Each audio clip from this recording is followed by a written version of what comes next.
Okay, good morning, big welcome. Thank you for coming and joining to your English class for today.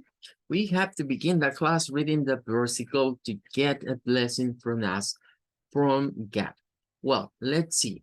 Matthew 5:42 say to us, give to the one who asks you and do not turn away from the one who wants you to borrow from you. This is according to the New International Version. And the value for this time is to give, to give. Well, we are going to take a look for another translation for this passage according to Bible Hub. Currently, we are reading the New International Version. That is in this way, give to the one who asks you.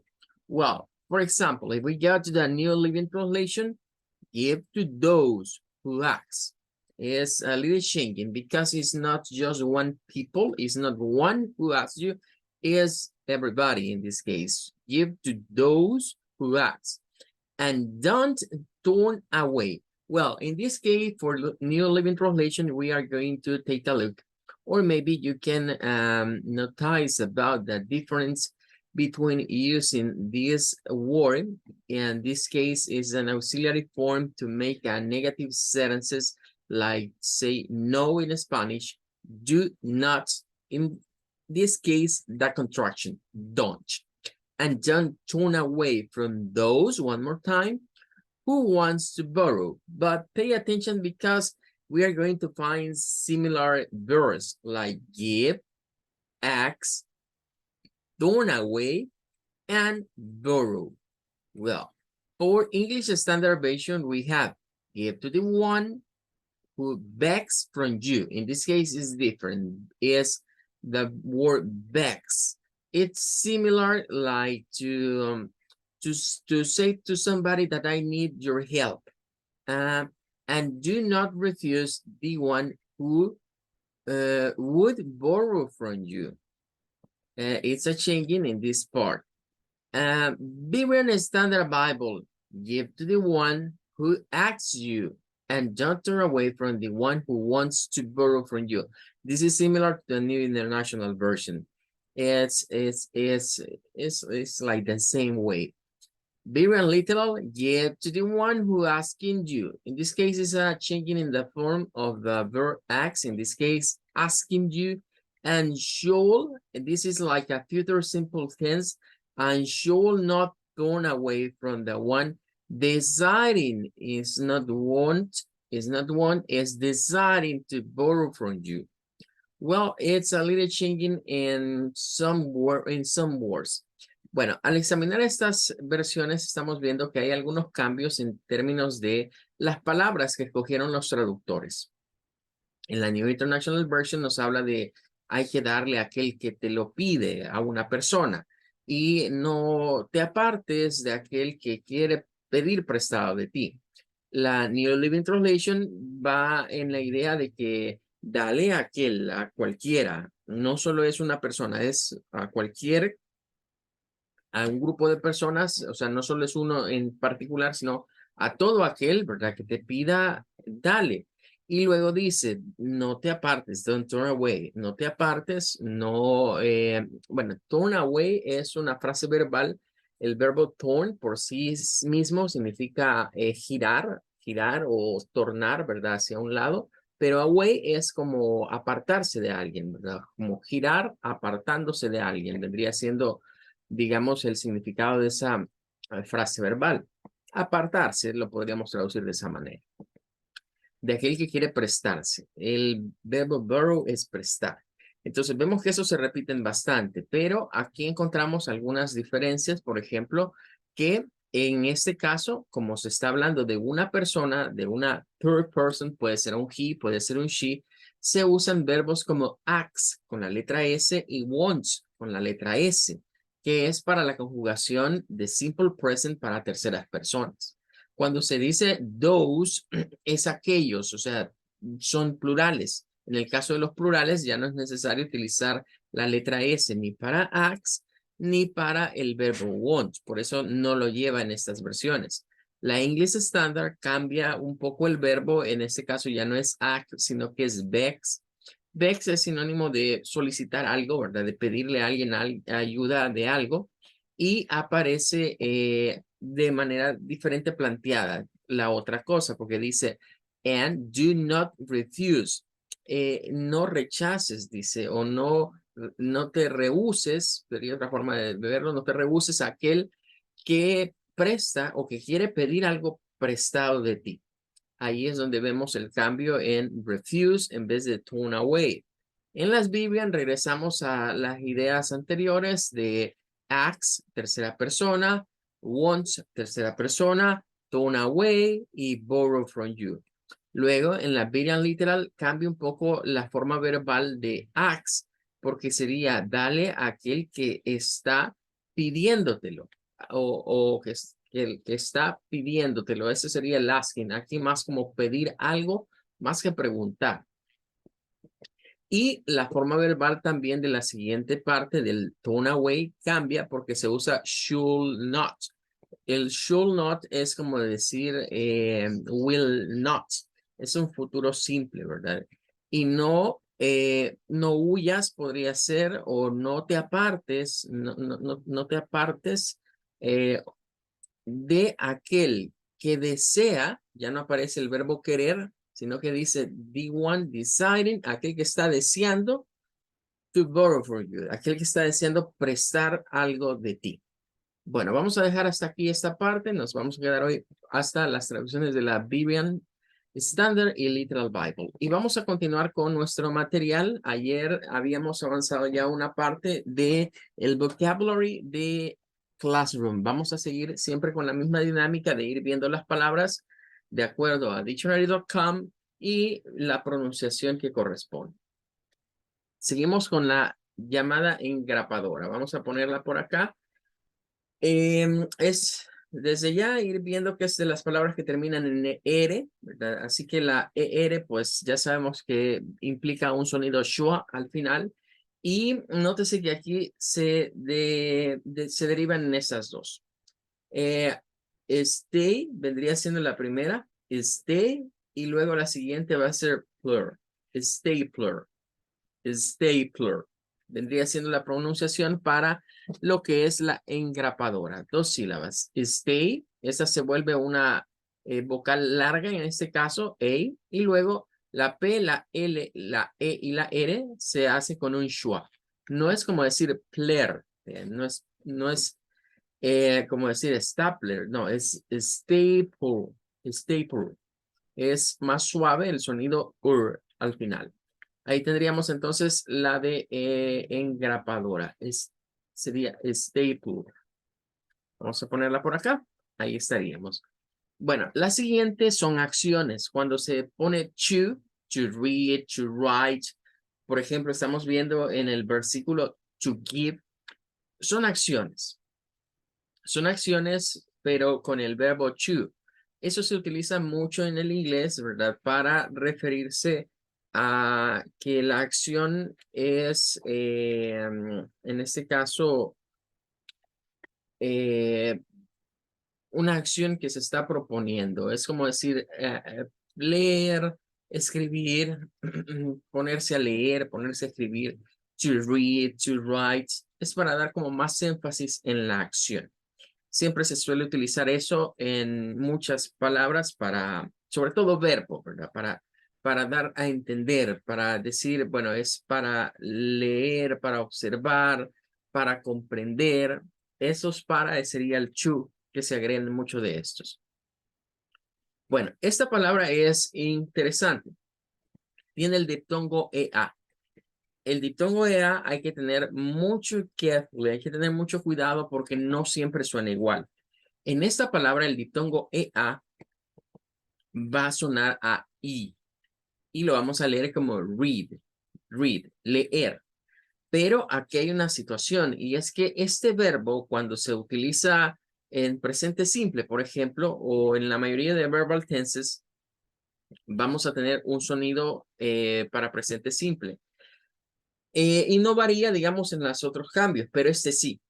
Este es un verbo irregular del inglés y por eso aquí se nos aclara que si se va a utilizar la pronunciación para el pasado, o sea, como por ejemplo, si yo digo I read a book, Eso es presente y estaríamos diciendo yo leo un libro. You read a book. Tú lees un libro, es en presente.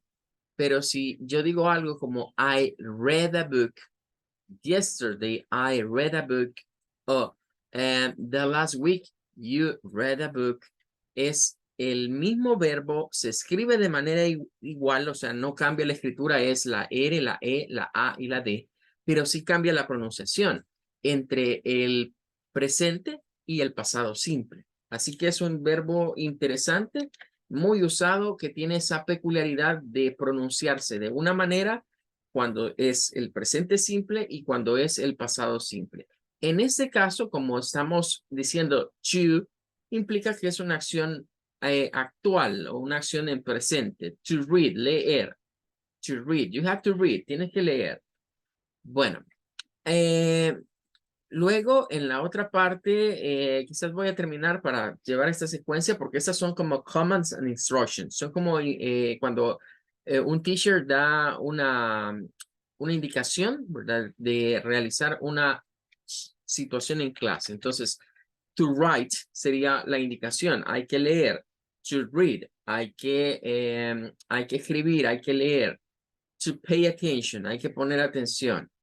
Bueno, write es de estas palabras que comienzan con WR, donde la W pierde un poco el sonido, ¿verdad? No se escucha mucho. Se escucha a partir de la R y luego esta I se hace larga como I y esta es como muda. Esta sí es la Magic I, es decir, la letra E no suena, pero le traslada un sonido largo a esta I que queda ahí entre la T y la E. Y por eso es que lo vamos a pronunciar como write. Write, que sería escribir. Write. Sin embargo, ya hemos explicado que las palabras con W al principio, algunas personas a veces hacen pequeñas variaciones.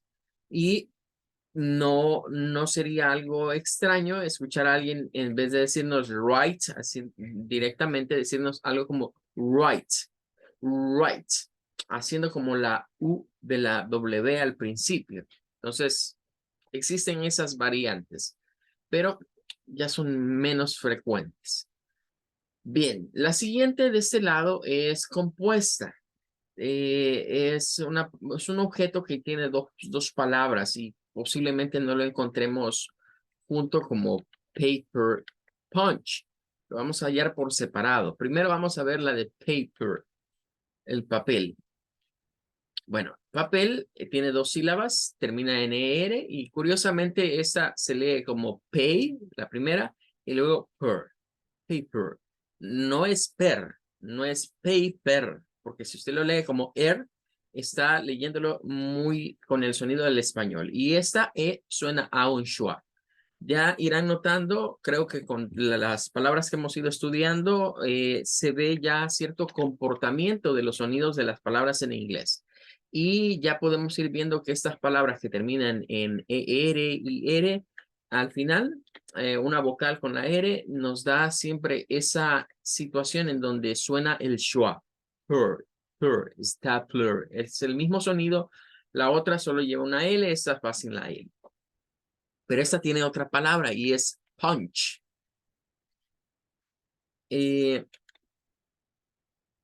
Si pensamos, ¿verdad? En la... me comí la N. Si pensamos en lo que vendría siendo la palabra punch y la palabra paper, nos da una idea de lo que es este objeto. Bueno, punch, como pueden ver, suena con una AU, con un sonido entre A y U. Punch, punch. Lleva el sonido de la P, de la N y de la CH. La CH se simboliza con esta T y con este que es como el sonido de la SH, porque es más o menos es el sonido que se gesticula para hacer la CH, como una ch, con una ch, ch, ch, ch. Es el sonido de ch, ch, punch. Bueno, punch es un puñetazo realmente, puede ser concebido como un puñetazo, ¿verdad? Como dar un golpe. Y pues de ahí viene la palabra. Ahora, cuando decimos paper punch, vendría siendo algo como la perforadora de papel. O lo que aquí le decimos un sacabocado. Aquí se le llama así a, a esta herramienta, digamos, de oficina o escolar. Sacabocado, perforadora de papel. En inglés es paper punch.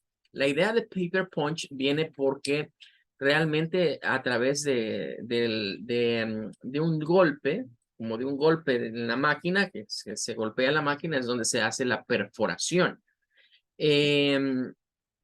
La palabra punch, si por ejemplo buscamos así, ¿verdad? Como tal, siempre nos va a hacer alusión a un golpe, a un puñetazo, a algo dado con la mano, como esto que está acá. Aunque también se puede utilizar, como pueden ver acá, como referencia a un punch, pero viene, digamos, de las dos situaciones, del golpe, tiene la situación esta. Hay un juego de video que es antiguo, ¿verdad? Que se llamaba Punch Out, que era precisamente de boxeadores, ¿verdad? Y tenía también el uso de esta palabra. Y creo que también podemos encontrar algo como ER, como puncher, que sería la versión de la paper punch. Es un puncher también. De aquí se viene, por ejemplo, los términos que hoy en español, ¿verdad? De hecho, este es un anglicismo. Eh, los que trabajan mucho en cuestiones de telecomunicaciones o de electricidad usan o usamos el término ponchadora, así como está acá. Es una herramienta que sirve para preparar cables, ¿verdad? Cables de los RJ11 o RJ45. Y le han puesto así, ponchadora, pero viene de punch, viene de puncher, viene de paper punch, viene de todas estas aplicaciones que tiene, digamos, esta palabra, que significa que con un golpe, con apretar algo, las cosas quedan como perforadas o en este caso es para hacer empalmes. Así que esta palabra tiene varias aplicaciones, ¿verdad? Ya la vimos como un golpe, hemos hablado que puede ser una bebida, hemos hablado que puede llevarnos a esta idea de herramientas que permiten la perforación. Ahí quedaríamos con paper punch. Bien, vamos a una importante y es la backpack. Bueno, esta tiene varias formas de llamarse. Esta es más la versión norteamericana, cabe destacar. Cuando hablamos de una backpack, es más la versión norteamericana y es otra palabra compuesta. En primer lugar, la palabra back, que puede tener diferentes significados, puede significar la parte de atrás, puede significar la espalda, puede significar algo trasero en general. Eso es back. Y luego la palabra pack, que significa paquete. Pack. Lo curioso de estas dos palabras es que ambas se gesticulan de la misma manera y prácticamente solo cambia su consonante inicial.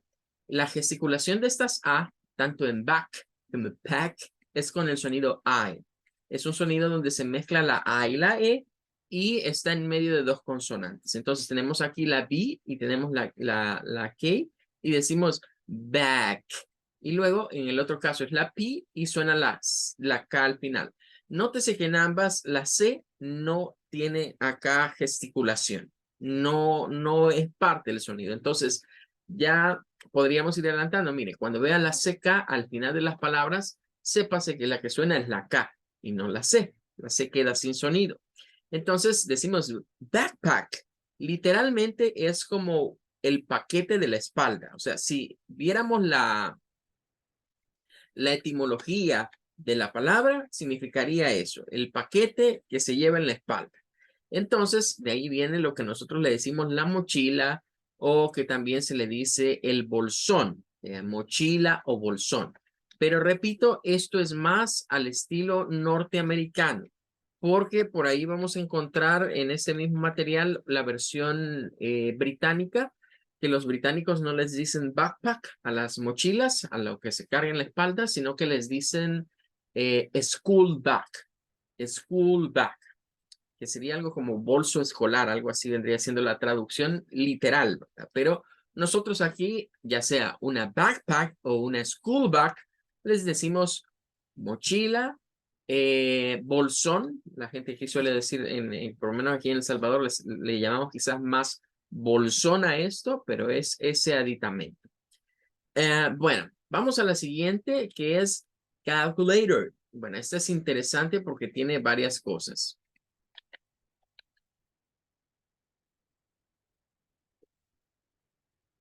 Esta la traducimos como calculadora, ¿verdad? Y es casi igual que la computadora, de seguir la idea de la palabra del inglés.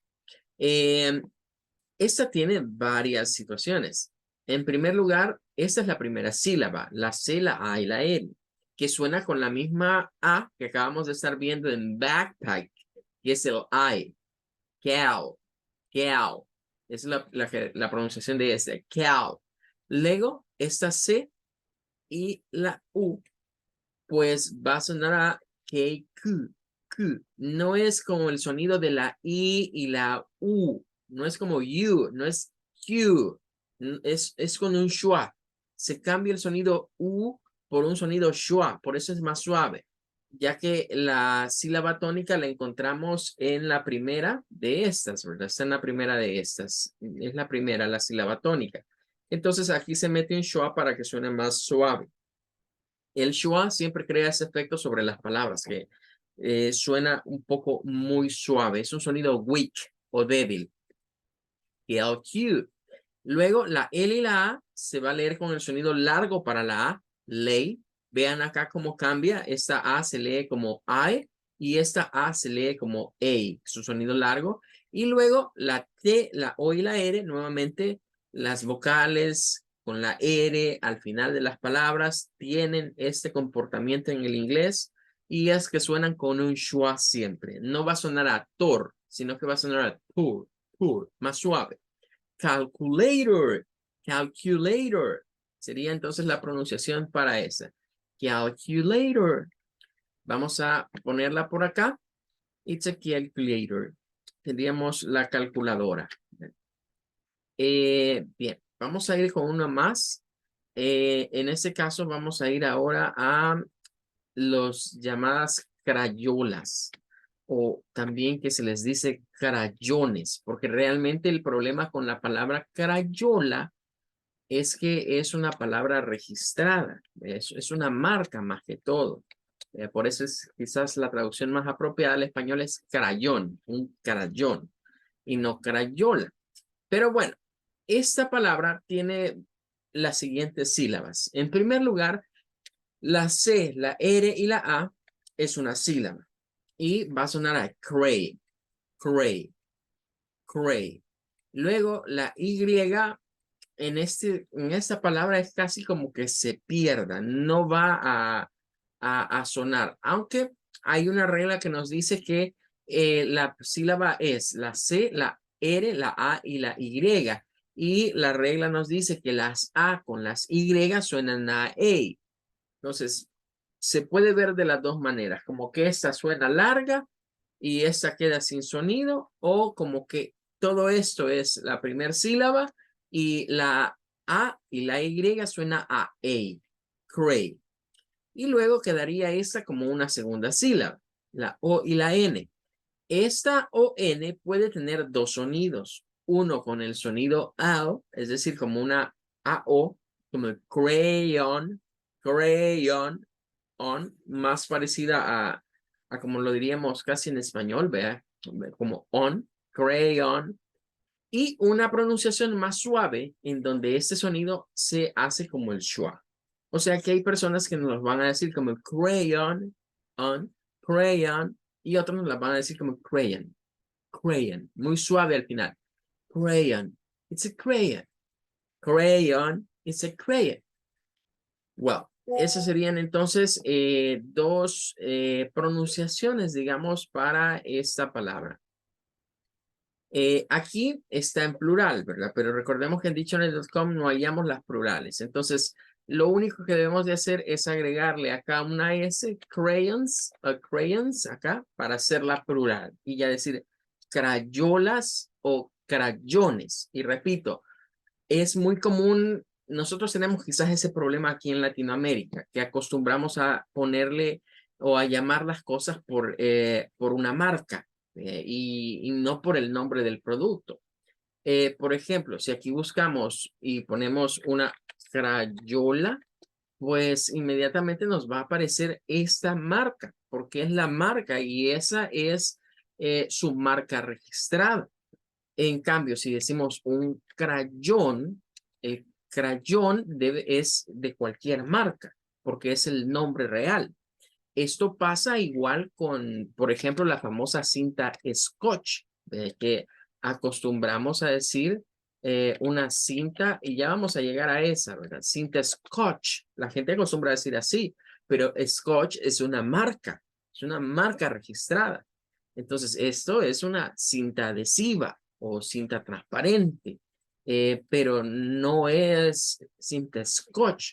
Pero tenemos ya la costumbre de llamar a los objetos por las marcas y no por el nombre propio del objeto. Entonces, Crayola es una marca más que todo y debería ser crayón o crayones, como deberíamos traducir o decir esta palabra para ese implemento escolar.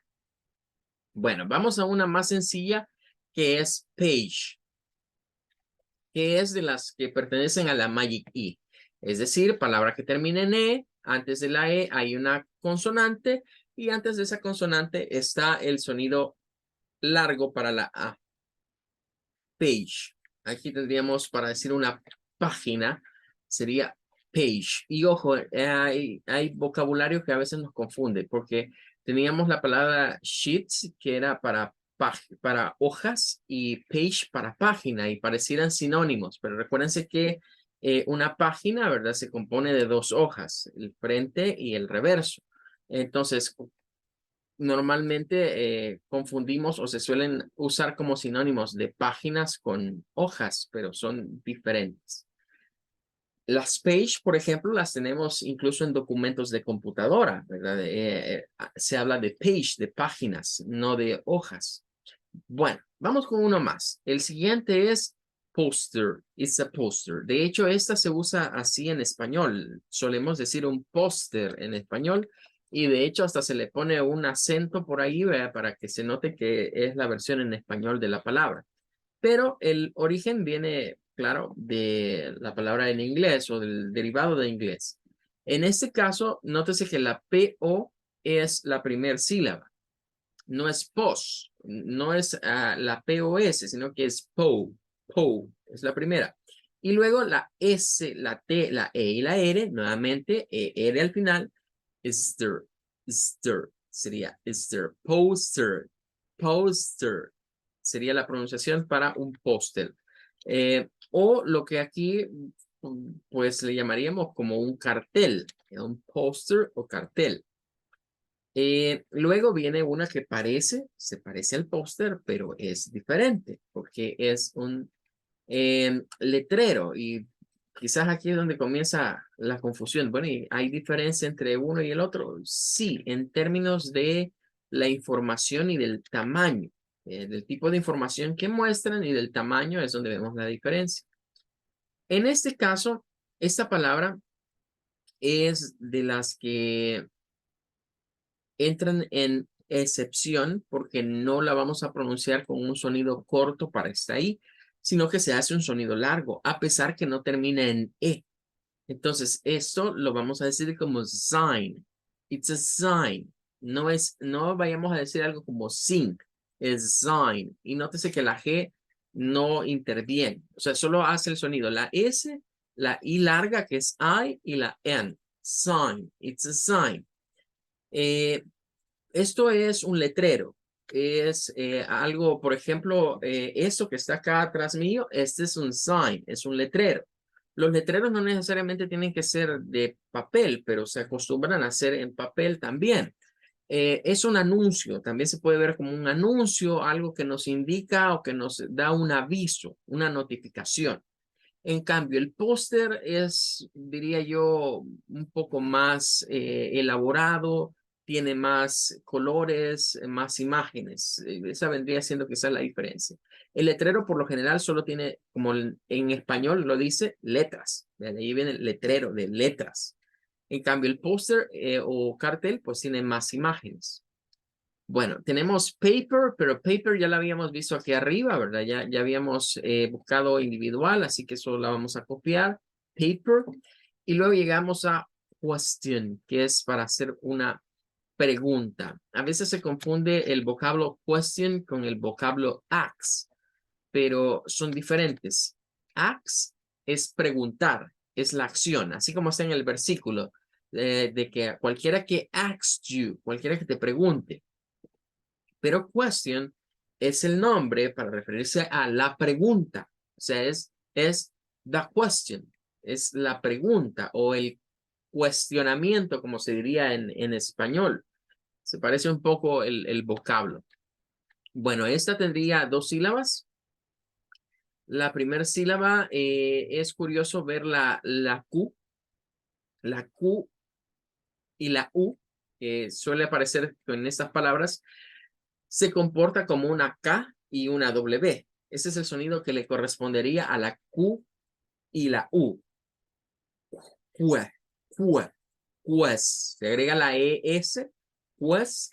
Y luego ya hemos dicho que cuando la palabra termina en T-I-O-N, siempre suena a Sean. T-I-O-N suena a Sean, con un schwa.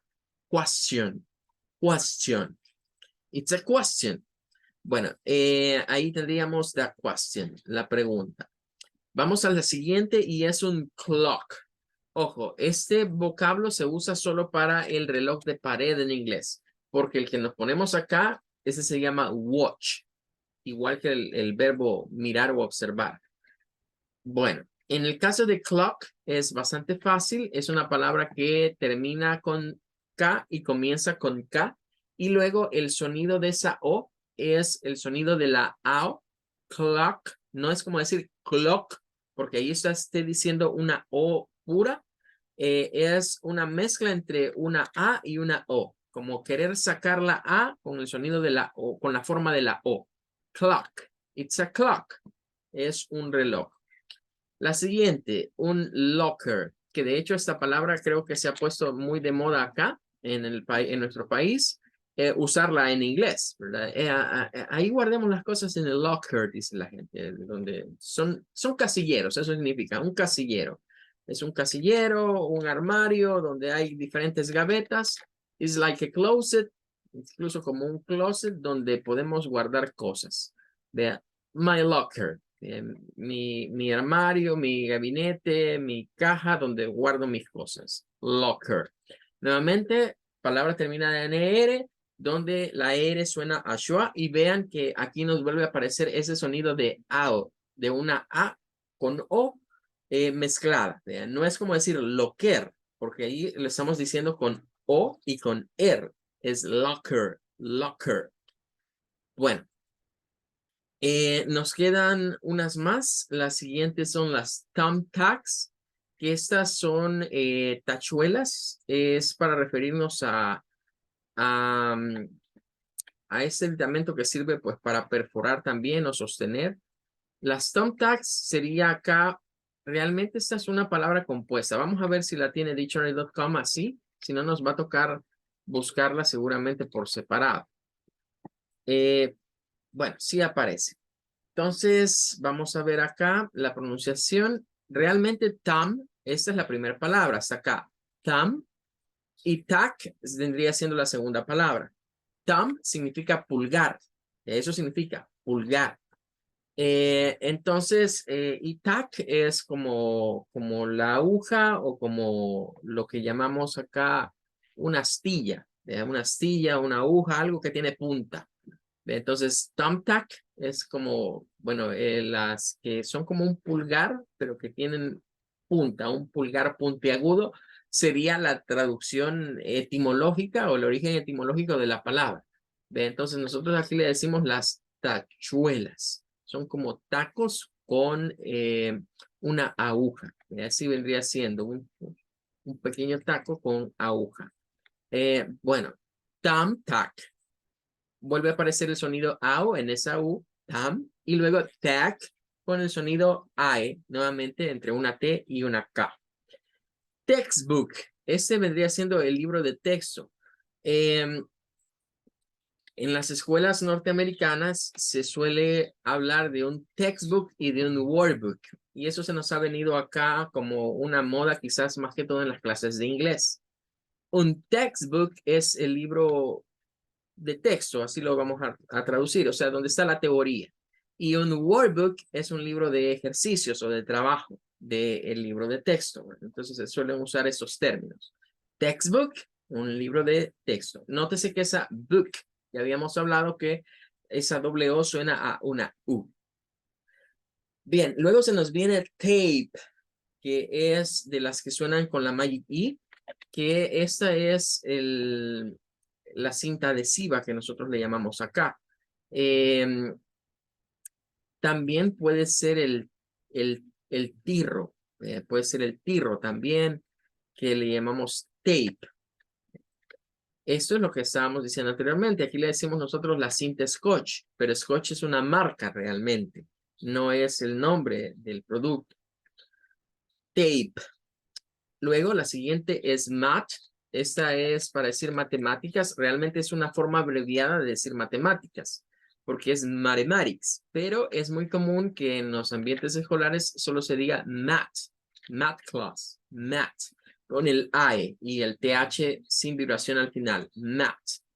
Esta sería, estas últimas, si se fijan, están en letras mayúsculas, porque son materias. Entonces, como materias, siempre se escriben, como signatures, siempre se escriben en letras mayúsculas para distinguirlas de que pueden tener otra aplicación. Entonces, cuando las veamos en mayúsculas escritas, nos están diciendo, es una materia escolar, una asignatura de un programa de estudios. Entonces, este es science, ¿ven? Science con el sonido I y al final aparece un schwa. Esa terminación la vamos a estudiar más adelante. La terminación E-N-C-E es una terminación en la cual también se suele utilizar el schwa. Ens, science, science. Y la última sería para la de geografía. Bueno, vamos a terminar con este para dejar por lo menos esta página ya completa. Tendríamos aquí la de geography, geografía. Geography. Bueno, esta tiene 4 sílabas. Ok, bueno, creo que nos vamos a quedar hasta acá porque ya no nos va a dar tiempo para más. That's gonna be all. Eso sería todo. Thank you for coming. I wait you for the next class. Nos vemos en la clase del día jueves. Goodbye. Goodbye, teacher. Thank you. Goodbye.